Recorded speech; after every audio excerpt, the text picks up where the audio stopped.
नमस्कार दोस्तों, आज मैं आपको सुनाने वाली स्टोरी का नाम है जादुई आइसक्रीम। तो एक बार की बात है, एक गांव में एक आदमी रहता था जिसका नाम था मोहन। मोहन बहुत अच्छी आइसक्रीम बनाता था, पर उसकी एक प्रॉब्लम थी। पता है क्या उसकी प्रॉब्लम थी? वो जो भी आइसक्रीम बनाता बनती तो अच्छी, पर कोई खरीदने आए उससे पहले वो मैं खा जाता, इसलिए उसका कोई मुनाफा ही नहीं होगा। इसलिए उसने सोचा कि अगर मैं ये आइसक्रीम को खाता रहा तो मेरा कुछ होगा ही नहीं। इसलिए उसने 5 आइसक्रीम ली तो मैं बेचने निकल पड़ा। बेचने के लिए जैसे वो एक गांव में पहुंचा, गांव में जाकर उसे कुछ लोग और कुछ बच्चे दिखाई दिए। बच्चे आइसक्रीम देखकर जिद करने लगे। उनके मम्मी पापा ने उन्हें समझाया कि ये आइसक्रीम अच्छी नहीं होगी, इनकी कोई क्वालिटी ही नहीं है। ये देखकर सारे बच्चे हैरान थे कि अगर ये आइसक्रीम नहीं खा पाएंगे तो क्या खाएंगे।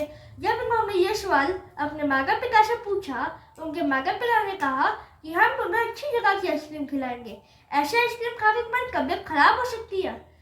पर बच्चों को किसकी सुननी थी। अगले दिन बच्चे अपने मम्मी पापा से पूछे बिना ये आ गए आइसक्रीम लेने। आइसक्रीम खाकर बच्चों को इतनी अच्छी लगी, वो एक दो पैक कराकर घर चले गए। घर जाकर उन्होंने अपने मम्मी पापा को कहा कि आपने जो हमें पैसे दिए थे उससे हमने महंगी जगह पर आइसक्रीम खाई। पर उन्होंने ये कहा कि महंगी जगह पर खाई, क्योंकि अगर वो कहते कि उस ठेले वाले से खाई है तो उनके मम्मी पापा उन्हें पैसे देना बंद कर देते। इसलिए वो अब अपनी पॉकेट मनी ले लेकर जाते और वहाँ पर आइसक्रीम खाते। ऐसे ही उसका मुनाफा बढ़ता रहा। मोहन दिन पर दिन कोई ज्यादा कमाई करने लगा। इसके बाद मोहन ने सोचा कि अगर मैं थोड़े कारीगर रख लूं तो मेरे पास ज्यादा कमाई आएगी। वो लालची था। थोड़े लालची होने के बावजूद वो दिल का तो अच्छा ही था, पर उसने फिर सोचा कि लालच का क्या फायदा। उसने 5-6 की जगह 1-2 कारीगर रख लिए, उनसे आइसक्रीम बनवाकर वो बेचने लगा। उसके बाद उसकी कमाई और बढ़ी, पर धीरे धीरे उसके आसपास और सारे आइसक्रीम वाले देखकर हैरान हो गए। उन्होंने सोचा अगर इस आइसक्रीम अच्छी हो गई तो हमारी दुकान ही बंद हो जाएगी। अमीर बच्चे भी इसको काम से खाते हैं, इसके ठेले से खाते हैं, हमारी दुकान पे क्या खाएंगे। इसलिए उन्होंने सोचा अगर मैं इसका काम बंद कराऊं तो ये क्या बेचेगा। ये सोचकर सबने उसके काम बेकार करने की कोशिश की। रात को जब आइसक्रीम बनाने के लिए आइसक्रीम का सामान फ्रिज में रखा था तो उन्होंने उसमें मिलावट करके उसमें जहर का सामान डाला।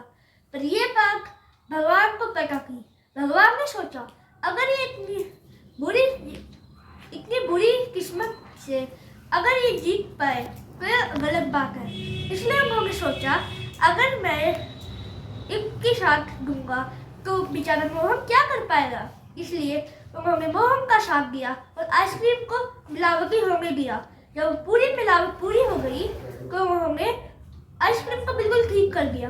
उन्होंने उसके ऊपर चमत्कार भी किया कि अगर आइसक्रीम कभी खत्म हुई तो कभी खत्म नहीं होगी।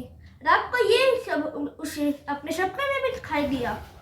इसके बाद उसे अगले दिन जब ये याद आया कि उसने सपने में क्या देखा, उसने अपनी आइसक्रीम देखी। देख के उसे हैरानी हुई क्योंकि आइसक्रीम में 2 डब्बे खाली थे, पर सुबह के वक्त 2 डब्बे दोबारा भर गए। ये देखकर उसने सोचा कि लगता है ये सुबह का सपना था, सुबह के सपने सच होते हैं। ये सोचकर उसने अपने आइसक्रीम के सपने को पूरा किया और सब जगह पे आइसक्रीम बेचने लगा। ऐसे उसकी कमाई दुगनी हो गई। फिर वो लालची तो था, पर उसने सोचा कि अगर लालच करूंगा तो ये भी कमाई हाथ से चली जाएगी। उसने लालच छोड़ा और अच्छी कमाई करने के लिए सच्चाई का रास्ता अपनाया।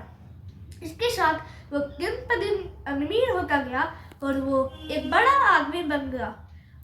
उसके बाद आइसक्रीम के बाद उसने बड़ी होटल के साथ साथ और बड़ी जगहें भी खोल ली। अब वो देश भर में मशहूर था।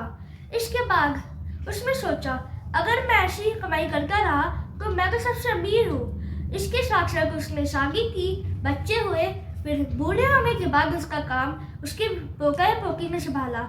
इसके बाद वो अमीर हो गया और उसके सारे पोता पोती भी उसके साथ इसी काम में लग गए।